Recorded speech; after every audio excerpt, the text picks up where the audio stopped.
సుప్రజ వినయ్ని ఎలా ఒప్పించిందో చూద్దాం. ఫంక్షన్ ఇంకో 3 రోజులుందనగా హాస్పిటల్లో వినయ్ ఛాంబర్లో తనేదో పనిలో ఉండగా సుప్రజ డోర్ తీసుకుని వచ్చి ఎదురుగా కూర్చుంది. వినయ్ వర్క్ ఆపేసి, ఏంటి బేబీ ఇలా వచ్చావు అన్నాడు. సుప్రజ 2 చేతులు గడ్డం కింద పెట్టి, ఏం రాకూడదా, నిన్ను చూడాలనిపించింది వచ్చా. వినయ్ హే అలా అని కాదు, నువ్వెప్పుడు రావు కదా అందుకే అలా అడిగా. సుప్రజ లంచ్ టైం అయింది, నాకు ఫుల్ ఆకలేస్తుంది బేబీ అనగానే వినయ్ అదేంటి నువ్వు ఈ పాటికి లంచ్ చేసేస్తావుగా. సుప్రజ అది ఇది వరకు, బట్ ఇప్పుడు అలా కాదు, మనం బయటకు వెళ్దాం అనగానే వినయ్ ఆశ్చర్యంగా, ఓయ్ నువ్వు మీ ఇంటి భోజనం తప్ప ఏది తినవుగా. సుప్రజ అబ్బా అయితే ఏంటి ఇప్పుడు బయటకు రావు అంతేనా అని లేచింది సీరియస్గా. వినయ్ కూడా లేచి, సుప్పు ప్లీజ్ కోపం దేనికి, నేను ఎన్నిసార్లు పిలిచాను నేను లంచ్ బయట చేద్దాం రమ్మని, ఎప్పుడైనా వచ్చావా, అదేమంటే మా ఇంటి వంట తింటా బయట ఫుడ్ తిన్నాను అని చెప్పేదానివి అనగానే సుప్రజ చెప్పాగా బుజ్జి, నువ్వు నన్ను ఎంతలా ప్రేమిస్తున్నావో అర్థమైంది, అందుకే నీ చుట్టూ తిరుగుతున్నా అంటూ వినయ్ క్రాఫ్ట్ చేర్పి బుగ్గలు లాగింది. వినయ్ సరే పద అంటూ ఇద్దరు చేతుల్లో చేతులు వేసుకుని బయటకు వచ్చారు.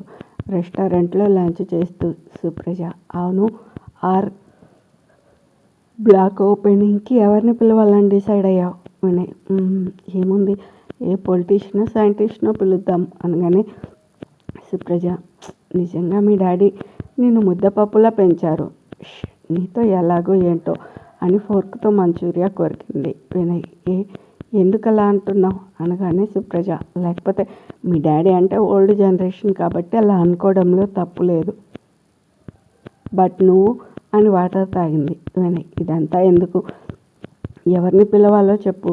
సుప్రజ వాళ్ళు వస్తే అందరూ షాక్ అవ్వాలి, ఫుల్ మీడియా అంతా చూడాలి, మన వైపే చూడాలి, తన ఫాలోవర్స్ అంతా మన హాస్పిటల్ గురించే డిస్కస్ చేసుకోవాలి, అలా మన హాస్పిటల్ పబ్లిసిటీ పెరుగుతుంది. అలా జరగాలంటే యంగ్ అండ్ ఎనర్జెటిక్ స్టార్ కావాలి. వినయ్ అలా ఎవరున్నారు, పోనీ అంటూ 2-3 పేర్లు చెప్పారు. సుప్రజ అనగానే వినయ్ పోనీ నువ్వే చెప్పు ఎవరిని పిలవాలో. సుప్రజ నేను ఒకళ్ళని అనుకుంటున్నా, మరి చెప్తే నువ్వేమంటావో అని నా గురించి కూడా మిస్అండర్స్టాండ్ చేసుకునే అవకాశం ఉంది. వినయ్ ముందు నువ్వైతే చెప్పరాదు అంటూ ఫింగర్ బౌల్ యూజ్ చేశాడు. సుప్రజ ఇంకెవరు, టాలీవుడ్ హీరోని, టాలీవుడ్ని ఓ ఊపు ఊపుతున్న రిషిక్. వినయ్ రిషిగాడ అంటూ నోరు తెరిచాడు. సుప్రజ కానే కాదు రిషిక్. వినయ్ ఇద్దరు ఒకటేగా, రిషిగాడేగా హీరో రిషిక్. సుప్రజ నేను చెప్పేది మా చెల్లి హస్బెండ్ రిషి కాదు, హీరో రిషిక్. వినయ్ ఓయ్ నీకేదో అయ్యింది, కొంపదీసి తిన్న ఫుడ్కి మైండ్ పోయిందా అని నవ్వాడు. సుప్రజ ఏడ్చావులే కానీ నేను చెప్పేది ఏంటంటే రిషి అంటే కృతికి భర్త మాత్రమే, అప్పుడు నువ్వు నేను వాళ్ళ ఇంటికి వెళ్ళి ఆహ్వానించి రావాలి, అతను మనల్ని అవమానించవచ్చు, రానని చెప్పచ్చు, సుట్టరికాలు కలుపుకోవడం ఇవన్నీ మనకొద్దు, మనం అఫీషియల్గా పిలుద్దాం అంటే ఫోన్ ద్వారా, జస్ట్ తను హీరో మాత్రమే, ఎంత అడుగుతాడో ఇచ్చేద్దాం, బట్ మనకు కావాల్సింది ట్రెండ్లో ఉన్న సెలబ్రిటీ కాదు, ట్రెండ్ సెట్ చేసే celebrity, one and only Rishik, ఏమంటావు అని అడిగింది. వినయ్ సుప్పు వాట్ యు బ్రెయిన్, కానీ నేను పిలిస్తే అతను వస్తాడంటావా అని అడిగాడు అనుమానంగా. సుప్రజ ఎందుకు రాడు, కానీ అడిగే పద్ధతి అంటూ ఒకటి ఉంటుంది అంటూ ఏదో చెప్పింది. వినయ్ ఓకే బట్ కొంచెం టెన్షన్గా ఉంది, ఏమంటాడో, ఎంతైనా హీరో కదా. సుప్రజ మే హూనా అంటూ రిషి నంబర్కి కాల్ చేసింది, లిఫ్ట్ చేయలేదు. వినయ్ సరే పద తను షూటింగ్లో ఉండుంటాడు అనగానే సుప్రజ సరే అని నడిచింది. ఇద్దరు కార్ ఎక్కే టైంకి call from Rishi. Supraja lift చేసి hi Rishi how are you. Okay నువ్వు ఫ్రీగా ఉన్నావా. ఏం లేదు, నీకు వినయ్ తెలుసు కదా, నా ఫియాన్షి, తను మాట్లాడతాడు ఇవ్వనా. సుప్రజ వినయ్కి ఫోన్ ఇచ్చింది. Vinay hi Rishi how are you. Rishi call me Rishik. Vinay oh sorry Rishi, నువ్వు సారీ మీతో కొంచెం మాట్లాడాలి. రిషి అరే అందుకే కాల్ చేసావు, మాట్లాడు. వినయ్ మా హాస్పిటల్లో బ్లాక్ ఒకటి కొత్తగా కన్స్ట్రక్ట్ చేశాము. దాని ఓపెనింగ్కి మీలాంటి young and energetic with the most talented పర్సన్తో ఓపెన్ చేయించు రిషి. డాక్టర్ బాబు కొంచెం తట్టుకో. ఏంటి అంత భయంకరంగా పొగిడితే కానీ నేను రానని సుప్రజ చెప్పిందా? వినయ్ అబ్బే అదేం లేదు, ఉన్న నిజమేగా చెప్పాను. రిషి ఎప్పుడు ఇంతకీ? వినయ్ ఇంకో 3 days తర్వాత సాటర్డే. రిషి ఏ టైంకి? వినయ్ మీకు ఏ టైంకి కుదిరితే ఆ టైంకి. రిషి సరే, మా పిఏ మీకు కాల్ చేస్తారు. వినయ్ మీరు ఎంత అమౌంట్ ఇవ్వమంటారో? రిషి అవన్నీ మా పిఏ మాట్లాడతారు అంటూ ఫోన్ పెట్టేశాడు. సుప్రజ ఏమన్నాడు? వినయ్ డీటెయిల్స్ మాత్రం అడిగాడు, కానీ వస్తానని చెప్పలేదు, అలా అని రానని చెప్పలేదు. సుప్రజ చూద్దాం, కానీ ఒక్కటి, తను వచ్చినా మనం పర్సనల్స్కి వెళ్ళొద్దు.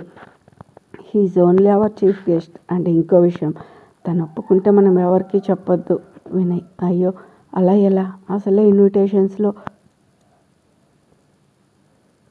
నేమ్ లేకపోతే ఎలా? సుప్రజ నేమ్ బదులు ట్రెండ్ సెట్టర్ అని పెట్టు.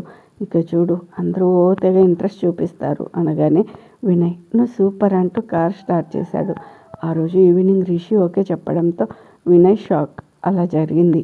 రిషి ఇక్కడికి రావడం, baby pink formal full hands shirt, కళ్ళకి సన్ గ్లాసెస్, అందానికే కాదు యాటిట్యూడ్కే బ్రాండ్ అంబాసిడర్లా ఉన్నాడు. అప్పటికే అక్కడున్న స్టాఫ్ ఇంకా వాళ్ళ ఫ్యామిలీస్ రిష్విక్ అంటూ అరుపులు కేకలు. అభికి వాళ్ళంతా ఒకటే మంట. స్టేజ్ మీద వినయ్ వాళ్ళ నాన్న, పక్కనే రిషి కూర్చున్నాడు. సుప్రజ మాట్లాడుతూ మా ఆహ్వానాన్ని మన్నించి ఇక్కడికి వచ్చిన స్టార్ హీరో రిష్విక్ గారికి ధన్యవాదాలు అంటూ రిషి వైపు చూసి చిరునవ్వు నవ్వింది. మనోడు సన్ గ్లాసెస్ తీసి పక్కనే నిలబడ్డ మేఘాకిచ్చి అందరికీ చేయి ఊపుతూ ఉన్నాడు. కిషోర్ చుట్టూ చూస్తూ ఉన్నాడు.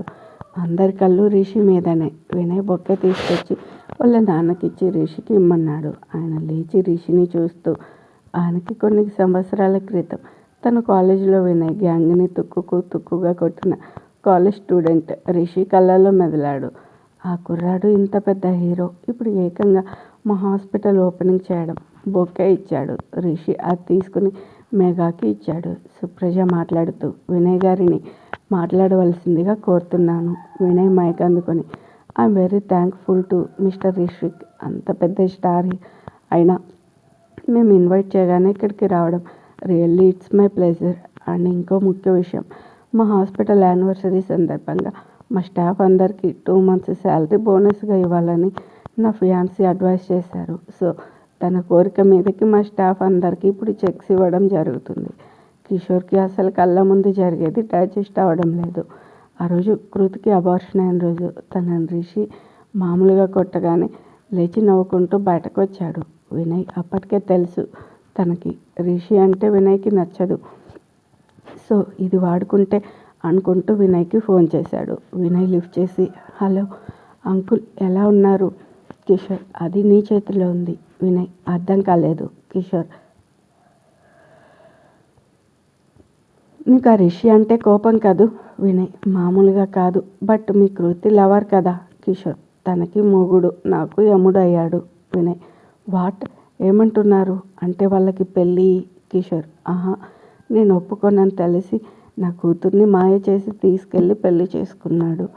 వినయ్ మీరేమీ అనలేదా? చూస్తూ కూర్చున్నారా? కిషోర్ చూస్తూ కూర్చోడానికి ఏమైనా సినిమానా? అందుకే వాళ్ళని విడగొట్టాలని ఫిక్స్ అయ్యాను.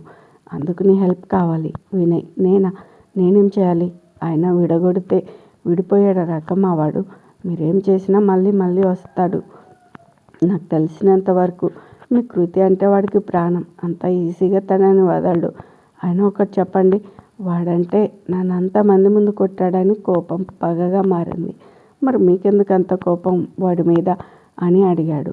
కిషోర్ నాకు వాడి యాటిట్యూడ్ నచ్చదు, ఫ్యామిలీ బ్యాక్గ్రౌండ్ అసలు నచ్చలేదు. అండ్ అన్నిటికన్నా నాకు డబ్బు ముఖ్యం. వాడి దగ్గర ఇప్పుడు అది లేదు. అంతేకాదు వాడే నన్ను సవాల్ చేశాడు. అందుకే ఎలాగైనా వాడిని నా కూతురికి దూరం చేయాలి అన్నాడు. సరే నేనేం చేయాలి? కిషోర్ వాడు ఇప్పుడే నన్ను కొట్టాడు. నువ్వు నీ ఇన్ఫ్లుయెన్స్తో నాకు హ్యాండ్ ఫ్రాక్చర్ అయిందని, బాగా దెబ్బలు తగిలాయని ట్రీట్మెంట్ ఇస్తున్నట్టుగా ఎక్కడైనా చేర్పించు. మిగతా కథ నేను నడిపిస్తాను. వినయ్, ఇదంతా చేస్తే నాకేంటి లాభం? కిషోర్, నా కూతురు దూరమై వాడు బాధపడితే నీకు ఆనందమే కదా? వినయ్ ఏడ్చినట్టుంది. వాడు అలా బాధపడితే నాకు సంతోషమే, కాదన్నాను. కానీ నాకు మీ పెద్దమ్మాయి సుప్రజ అంటే చాలా ఇష్టం. తనకి ప్రపోజ్ చేశా. సో మీరు ఒప్పుకుంటే పెళ్లి చేసుకుందామని. కిషోర్, నా కూతురు చెప్పింది, కానీ తనకు నువ్వంటే ఏ ఫీలింగ్ లేదు. వినయ్, అంకుల్, అది మీ చేతుల్లో పని. కృతి మనసులో రిషి ఉన్నాడు కాబట్టి తీసియడం కష్టం. బట్ సుప్రజ మనసులో ఎవరు లేరు. సో నన్ను పెట్టడం పెద్ద పని కాదు. కిషోర్, కానీ నువ్వంటే మా ఇంట్లో అంత సదభిప్రాయం లేదు. వినయ్, అభిప్రాయం ఏముంది అంకుల్, 6 సెకండ్లలో మారిపోతుంది. ఇప్పుడు మీరు ఇంత రిస్క్ ఎందుకు తీసుకుంటున్నారు? ఆ రిషి మీద మీ అమ్మాయికి కోపం ద్వేషం రావాలనే కదా. ఆయన మీరే అన్నారు వాడి యాటిట్యూడ్ నచ్చదని. నా యాటిట్యూడ్ నచ్చే కదా ఫోన్ చేశారు. వాడు ఫ్యామిలీ బ్యాక్గ్రౌండ్ బాగాలేదు. ఆ రోజు మా కాలేజ్కి వచ్చారు. మా డాడీ కన్విన్స్ చేసిన విధానం చూసి ఇంప్రెస్ అయ్యారు కదా. ఇంకా ముఖ్యంగా డబ్బు వాడి దగ్గర లేనిది నా దగ్గర ఫుల్గా ఉంది. ఇంతకన్నా ఏం కావాలి? మీరు మీ ఇంట్లో వాళ్ళందరినీ కన్విన్స్ చేయండి, సుప్రజతో సహా అన్నాడు కిషోర్. సరే అయితే ముందు నా సంగతి చూడు. వినయ్, మీకు 10 నిమిషాల్లో ఎక్కడికి రావాలో చెప్తా అని కాల్ కట్ చేశాడు. ఆ తర్వాత వినయ్ తన ఇన్ఫ్లుయెన్స్తో కిషోర్కి బాగా దెబ్బలు ఇంకా హ్యాండ్ ఫ్రాక్చర్ అయినట్టు సృష్టించాడు. అలా చేసినవాడు హాస్పిటల్లో కృతి రిషిని బయటకు గెంటడం చూసి చాలా సంతోషించాడు. అందుకే ఆ రోజు అభికి హెల్ప్ కావాలా అని అడిగాడు. ఇదంతా గుర్తు చేసుకుని కిషోర్, ఆ వినయేనా ఈ వినయ్ అనుకుంటూ ఆశ్చర్యానికి గురయ్యాడు. ఇప్పుడు వినయ్ మాట్లాడుతూ, మా హాస్పిటల్ స్టాఫ్కి చెక్స్ అందజేయడానికి నా అంటుంటే కింద ఉన్న సుప్రజ పైకి వచ్చి వినయ్ చెవిలో ఏదో చెప్పింది. వినయ్ కొంచెం ఫీల్ అయినా తప్పదు కాబట్టి మా స్టాఫ్ అంతా రిష్విక్ గారి చేతుల మీదుగా చెక్స్ తీసుకోవడానికి ఇష్టపడుతున్నారని తెలిసింది. సో రిష్విక్ గారు, if you don't mind. Rishi పైకి లేచి మైక్ దగ్గరకు వచ్చాడు. హాయ్ ఎవ్రీవన్, ఎలా ఉన్నారు? అందరూ చప్పట్లు కొడుతూ విజిల్స్ వేశారు. అభికి ఆ సౌండ్ కర్ణకఠోరంగా ఉంది. రిషి, నేను రావడం చాలామందికి ఆనందం, కొంతమందికి షాక్ వచ్చింది అంటూ కిషోర్ వైపు చూసి కళ్ళెగరేశాడు. కిషోర్ వినయ్ ఇచ్చిన షాక్లో ఉన్నాడుగా. రిషి, వినయ్ గారు, మీరు ఎవరితో పేరు అనౌన్స్ చేయాలనుకుంటే సుప్రజ గారు నా పేరు చెప్పారని అనౌన్స్ చేశారు. సో మీరెవరి చేత ఇప్పించదలిచారు వారి చేత ఇప్పించండి అని వినయ్ వైపు చూశాడు. వినయ్, అయ్యో అదేం లేదు, మీరు మా గెస్ట్, సో మీరే ప్లీజ్ అనగానే రిషి భుజాలు ఎగరేస్తూ ఇట్స్ ఓకే అన్నాడు. నిజానికి వినయ్ కొంతమందికి వాళ్ళ నాన్న చేత మరికొంతమంది కిషోర్ చేత చెక్స్ ఇప్పించాలి అనుకున్నాడు. వాళ్ళిద్దరూ రెడీ అయ్యారు. అందుకే వినయ్ ఇచ్చే షాక్స్కి కిషోర్ అలా ఫ్రీజ్ అయ్యాడు. సుప్రజ నేమ్స్ అనౌన్స్ చేస్తుంటే ఒక్కొక్కరు స్టేజ్ మీదకి వచ్చి చెక్స్ తీసుకుంటూ ఉన్నారు. అది చూస్తూ అభి ఇంకా అక్కడ ఒక్క నిమిషం కూర్చోలేక వెళ్ళిపోవాలని పైకి లేచాడు. అలా అస్సలు వెళ్ళే దారే లేదు. అందరూ గుమ్మికూడి ఉన్నారు. షిట్ అనుకుంటూ వెనక్కి వచ్చి కూర్చున్నాడు. ఆ ప్రోగ్రామ్ అయ్యాక ఓపెనింగ్ ప్రోగ్రామ్కి వెళ్ళారు అంతా. రిషిక్ చేతుల మీదుగా బ్లాక్ ఓపెన్ అయింది. వినయ్ అయితే రిషికి పడిపోయాడు. అస్సలు వదలకుండా తిరుగుతూ ఉన్నాడు. కిషోర్ అభి చూస్తూ నిల్చున్నారు. ఒకసారి ఆశ్చర్యం, ఇంకోసారి అసూయ. రిషితో స్టాఫ్ తెగ సెల్ఫీలు దిగేశారు. కొంతసేపటికి రిషిని తన ఛాంబర్కి తీసుకెళ్లాడు వినయ్. ఈలోపేదో పని పడడంతో సుప్రజను అక్కడ ఉండమని వెళ్ళాడు. తనట వెళ్ళగానే సుప్రజ, రిషి ఇద్దరూ హైఫై ఇచ్చుకున్నారు. రిషి, ఏమంటున్నాడు వదిన, మా తోడల్లుడు అనగానే సుప్రజ, ఇంకేమంటాడు, మనం పండిన వలలో పడ్డాడు, నెక్స్ట్ ఏంటి అనగానే రిషి ఏదో చెప్పాడు. సుప్రజ, నెక్స్ట్ ఎవరు హీరోని టార్గెట్? అభి అన్నాడు రిషి. సుప్రజ, ఇంకెందుకు లేటు కానీ అంది నవ్వుతూ. రిషి, సరే నువ్వు పంచే, వినయ్కి ఏదో ఒకటి చెప్పి ఆ అభిని ఇక్కడికి పంపు. అవును, అందరూ ఇక్కడే ఉంటే చెఫ్ పాప రాలేదేంటి? చూసొస్తే పోలా. కృతి తన వర్క్లో ఫుల్ బిజీ, దానికి తోడు ఇంకో రెస్టారెంట్ న్యూ కన్స్ట్రక్షన్ పని ఒకటి. కృతి ఫోన్ రింగ్ అయింది. లిఫ్ట్ చేసి, చెప్పండి. అవునా, విశ్వని పంపించనా? ఓకే నేను వస్తా అంటూ పైకి లేచి విశ్వతో, మనం ఆ కన్స్ట్రక్షన్ దగ్గరికి వెళ్ళాలి పద అనగానే విశ్వ తన వెనకే వచ్చాడు. ఒక అరగంట తర్వాత కార్ ఆగింది. కృతి దిగి అక్కడున్న ఇంజనీర్ దగ్గరికి వెళ్ళింది. ఏమైంది, ఎందుకు నన్ను రమ్మన్నారు అని అడిగింది. అతను, అది మేడం అదిగో ఆ బిల్డింగ్ ఉంది కదా, మన రెస్టారెంట్ బ్యాక్ సైడ్ వస్తుంది. వాళ్ళు మొన్న వచ్చి మనం బోర్వెల్స్ వేసేటప్పుడు వాళ్ళకి డిస్టర్బ్ అవుతుంది అన్నారు. మేము ఏది సర్ది చెప్పాం. నిన్న రెస్టారెంట్ అంటున్నారు, పార్కింగ్ మా బిల్డింగ్ వరకు వస్తే బాగోదు అన్నారు. ఇందాక నన్ను పిలిచి మీ ఓనర్ వచ్చి ఒకసారి బార్డర్ లైన్ చెక్ చేసుకోమనండి, మా కాంపౌండ్ వాళ్ళకి తగిలితే ఊరుకోం అని చెప్పారు. చూడబోతే వాళ్ళు కావాలని ఇదంతా చేస్తున్నట్లు అనిపించింది. అందుకే మిమ్మల్ని ఒకసారి రమ్మన్నాను. విశ్వ కోపంగా, ఇంత జరిగితే నాకైనా చెప్పాలి కదా సార్ అన్నాడు. కృతి, విశ్వ నువ్వు వెళ్ళి అసలు వాళ్ళ ప్రాబ్లం ఏంటో చూడు. సార్ మీరు కూడా వెళ్ళండి అనగానే వాళ్ళిద్దరూ వెళ్ళారు. కృతి కృష్ణతో, కృష్ణ నువ్వు వెళ్ళి వాటర్ బాటిల్ తీసుకురా అనగానే కృష్ణ వెళ్ళాడు. కృతి కన్స్ట్రక్షన్ని అబ్జర్వ్ చూస్తుంది. ఎందుకో ఒకసారి చూపు తిప్పి చూసేసరికి కొంచెం దూరంలో ఒక కారు ఆగింది. అందులో నుండి ప్రీతి దిగింది. ఎక్కడో చూసానే అనుకుంటూ తను ప్రీతి కదూ. అంతే, గతమంతా రీల్ తిరిగింది. ఎక్కడా లేని కోపం తన్నుకొచ్చింది. ఫాస్ట్గా తన వైపు వెళ్ళింది. రిషి వినయ్ చాంబర్ని గమనిస్తూ ఉన్నాడు. సుప్రజ వెళ్ళి అభితో, వినయ్ నీతో ఏదో మాట్లాడాలట, తన చాంబర్కి రమ్మంటున్నాడు అని చెప్పింది. అభి వెళ్ళగానే వినయ్ దగ్గరికి వెళ్ళింది. వినయ్ ఏంటి రిషిక్ని వదిలి వచ్చావు అనగానే సుప్రజ తనకేదో కాల్ వస్తే మాట్లాడుతున్నాడు, పద మనం తనకి లంచ్ తీసుకెళ్దాం అంటూ లాక్కెళ్ళింది. అభి డోర్ తీసుకుని, ఏంటి వినయ్ ఆర్ యూ మ్యాడ్, వాడిని ఎందుకు పిలిచావు, ఆ ఈడియట్ రిషి అంటూ రిషిని చూసి షాక్. రిషి ఈడియట్ ఇంకా అంటూ చేతులు వెనక్కి మడిచాడు. అభి నువ్వా అనగానే రిషి నేనే, చిన్నప్పటి బెస్ట్ ఫ్రెండ్ని, తర్వాత నీ లవ్కి కాంపిటీటర్ని, ఇప్పుడు శత్రువుని అనగానే అభి నన్నెందుకు పిలిచావు. రిషి ఏం లేదు, నువ్వు ఈ మధ్య నా డార్లింగ్ దగ్గర చాలా ఓవర్ చేస్తున్నావట.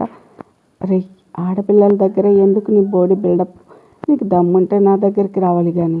అభి నీ దగ్గరికి నాకేం అవసరం. రిషి మరి నా భార్యతో నీకేంటి అవసరం, నువ్వు నా మామ ఏం చేసినా చేతులు గట్టు కూర్చోడానికి నేనేమైనా లోఫర్గా అన్నా. రిషిగాడు ఇక్కడ నాకు సంఖ్య తిరిగితే నా కొడక, ఒకసారి కాలేజ్ డేస్ గుర్తు చేసుకో. అభి ఏంట్రా భయపెడుతున్నావా, అంటే ఏంటి నీ బలగం, నీ ఫ్యాన్స్ ఏదో హీరో అవగానే గొప్ప అనుకుంటున్నావా. అయినా అది ఒక భార్య, నువ్వు ఒక భర్త, దొంగతనంగా పెళ్ళి కాపురం చేయకుండానే విడిపోయారు. మళ్ళీ 4 సంవత్సరాల తర్వాత మీ నాటకాలు ఇంకా పూర్తి కాలేదు. రిషి వచ్చి తన ముక్కు మీద 3 షాట్లు, కడుపులో 4 పంచులు ఇచ్చేసరికి అభి గిలగిలా కొట్టుకుంటూ కింద పడిపోయాడు. రిషి తనని పైకి లేపి, రే 4 సంవత్సరాల గురించి నీకు అనవసరం, అది కేవలం నాకు తనకు మధ్య విషయం. ఏంట్రా అన్నావు, అది ఒక భార్య, నేను ఒక భర్త, ఇంకోసారి ఆ మాట అంటే అని గొంతు పట్టుకొని పైకి లేపాడు. ఇంతకీ ఇంకో విషయం. అభి అటు వెళ్ళడం చూసిన కిషోర్ తన వెనకే వచ్చాడు. బయట నిలబడి ఇదంతా వింటూ ఉన్నాడు.